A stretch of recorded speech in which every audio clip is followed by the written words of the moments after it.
Assalomu alaykum do'stlar. Bugun sizlar bilan ko'rishib turganimizdan bag'oyat xursandmiz. Hop, bugungi mavzuyimiz depressiya haqida bo'ladi.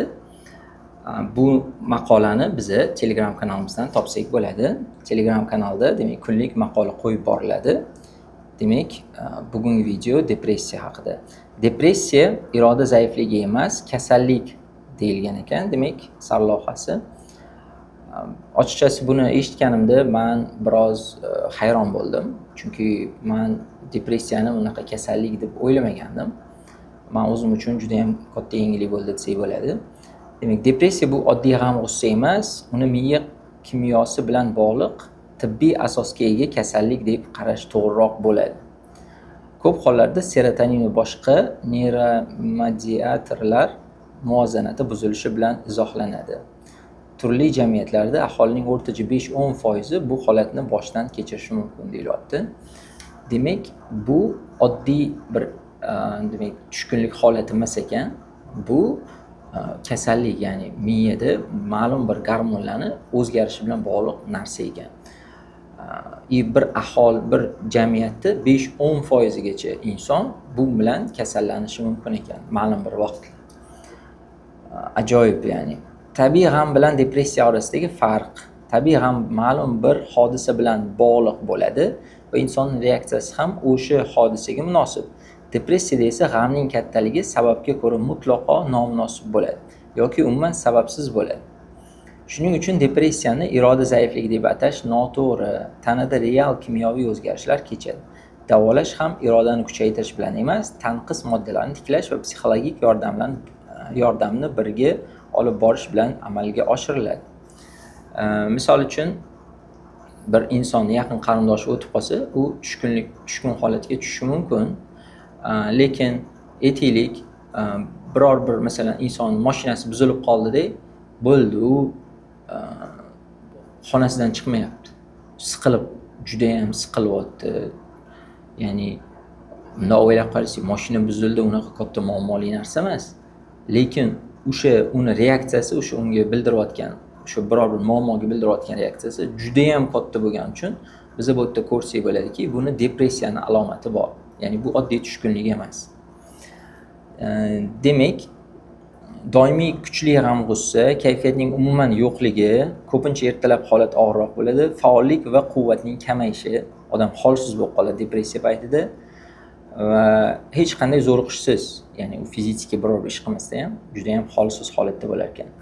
Ilgari sevgan narsalardan lazzat ola olmaslik, do'stlardan, hatto oiladan ham ijtimoiy uzoqlashish, ishtahaning yo'qolishi yoki aksincha haddan ortiq oshib ketishi, uyquning buzilishi, chuqur uyquga keta olmaslik, diqqatni susayishi, unutuvchanlik, qaror qabul qila olmaslik, o'zini qadrsiz his qilish, doimiy o'zini ayblash, o'ziga e'tiborsizlik, shaxsiy gigiyena rioya qilmaslik, o'lim haqida o'ylash, o'z joniga qasd qilish fikrlari.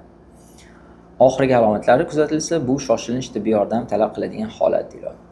Endi sabablari, ayrim moyilliklar irsiy bo'lishi mumkin ekan, lekin kasallikning o'zi odatda irsiy emas. Asosiy omillar miya kimyosidagi o'zgarishlar. Demak, bu yerda masala nima bo'lyapti? Bu miyada ya'ni kimyoviy o'zgarish bo'lyapti. Psixologik omillar, insonning dunyoqarashi, ijtimoiy omillar, bolalikdagi travmalar, ota-ona ajralishi, yaqin kishini yo'qotish, eski ruhiy jarohatlar, og'ir moliyaviy qiyinchiliklar. Bular hammasi inson depressiyaga olib kirib qo'yishi mumkin ekan.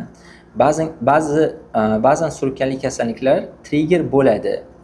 Buyruq yetishmovchiligi, qalqonsimon bez faoliyatining pasayishi va boshqalar. Ayollarda ko'proq uchraydi, 30-40 yoshlar oralig'ida cho'qqisiga chiqadi debdi. Alohida turlari ham bor. Mavsumiy depressiya, tug'ruqdan keyingi depressiya. O'rtacha 6-9 oy davom etar ekan depressiya va davolanmasa ham o'tib ketishi mumkin, lekin xurujlarning takrorlanishi ehtimoli katta. Shuning uchun o'z holiga tashlab qo'yish to'g'ri yechim emas debdi. Bemorga nima yordam bermaydi? To'g'ridan to'g'ri maslahat. Men buni bilmagandim, ochiqchasi. Hayotimda o'zi bu narsa bo'lgan ham. Ikkita inson ko'rganman, tushkun holatda bo'lganda, ozgina maslahat berganimda, ular battar yopilib olib, uzoqlashishga harakat qilganda, hayron bo'lganman. Ya'ni muammoli gap aytmovdimda bo'lmasa. Lekin u odamning holati depressiya holati bo'lgan ekan. Men keyin tushunyapman. Shuning uchun u odam battar tushkunlikka tushib qolishiga bir sabab bo'lib qolgan ekan. Men ochiqchasi buni bilmagandim. Bundan buyog'iga men insonlarga, ya'ni maslahat berayotgan juda ham ehtiyot bo'lib yondashishga harakat qilaman. Ayniqsa depressiya holatini kuzatsam, bir inson depressiya holatlarini ko'rsam, demak maslahat berishga shoshilmasdan, ya'ni hikmat bilan ko'proq u insonning holatidan kelib chiqib yondashishga harakat qilinadi. Eng avvalo demak to'g'ridan to'g'ri maslahat berishdan saqlaning. Bemor shundoq ham o'zini ayblab turibdi. Maslahat bu ayblovni yanada kuchaytiradi. Yaxshilanish paytida haddan ortiq quvonib yuborish ham zarar.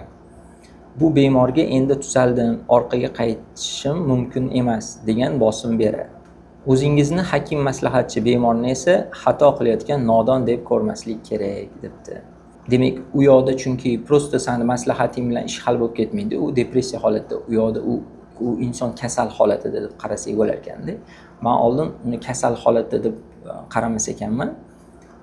Bir depressiya tushkunlik holati-yu deganda yengil qarar ekanman. Bu juda ham sal og'irroq masala ekan. Nima yordam beradi? Eng avvalo tushunish va hamdardlik. Bemor dangasa emas, rol ham o'ynayotgani yo'q. U chindan kasal. Bosimsiz e'tibor ko'rsating, yengil mashg'ulotlarni taklif qilish mumkin. Kayfiyatni yaxshilangan payt suhbatga chorlang. Uning kayfiyati o'zgarib turishiga sabr qiling va ko'p duo qiling. Demak, bu yoqda muhim nuqta shuki, o'sha paytini poylab ozgina gapirlashib, suhbatlashib o'tirganda qanaqadir fikrlar bo'lsa aytish. Ya'ni srazu kelib turib unga ya'ni qattiq maslahatlar berib yuborilsa, u battar yana depressiyaga kirib qolishi mumkin ekan. Dindor insonlar ham depressiyaga chalinadi. Bu juda ham muhim nuqta. Men bu narsani ochiqchasi bu ham men uchun yangilik bo'ldi. Bu muhim nuqta. Mo'min inson diabet bilan kasallanishi mumkin bo'lgandek, depressiya bilan ham aziyat chekishi mumkin ekan. Tanadagi kimyoviy o'zgarishlarni hisobga olsak, buni tushunish osonlashadi. Depressiya iymonning zaifligi belgisi emas. Ya'ni musulmon odam diabet bo'lishi mumkin bo'lgandek, depressiya bo'lishi ham mumkin ekan. Buni kasallik sifatida qarasak bo'lar ekan. Qachon mutaxassisga borish kerak? Agar yuqoridagi alomatlardan bir nechtasi 2 haftadan ortiq davom etsa va kundalik hayotga, ishga, o'qishga, oilaviy munosabatlariga xalaqit berishni boshlasa, bu shifokorga murojaat qilish vaqti kelganini bildiradi. Depressiya qancha erta aniqlansa, tuzalish shuncha tez va oson kechadi.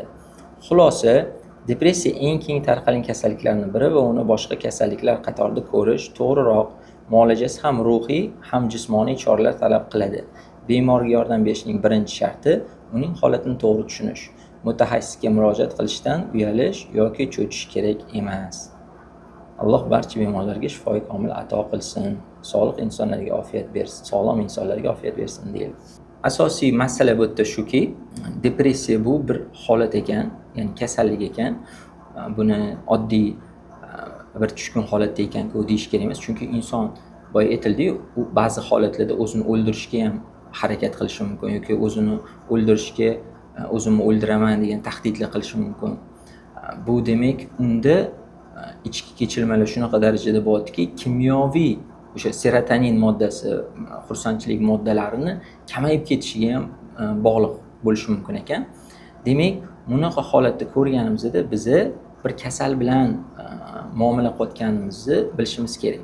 Uni oddiy endi san masal uchun ko'proq diniy kitob o'qigan yoki ko'proq bir oxirat haqida kitoblarni o'qigan desak, u yechim bo'la olmasligi mumkin ekan. Chunki u odam zotan dindor bo'lmagani uchun shu holatga tushib ketmadi, balki dindor insonlar ham bo'lishi mumkin. Aytayotdi, yoshlik travma bo'lishi mumkin yoki bir insonni yo'qotishi mumkin yoki bo'lmasa yana boshqa masala moliyaviy qiyinchiliklar, qattiq inson moliyaviy qiyinchiliklar depressiyaga ham solishi mumkin ekan. To'g'ri, dindor insonda bu narsa kamroq ketishi mumkin va u inson Alloh bilan bog'lanib depressiyadan chiqib ketishi ancha qulay bo'ladi, oson bo'ladi Alloh izni bilan.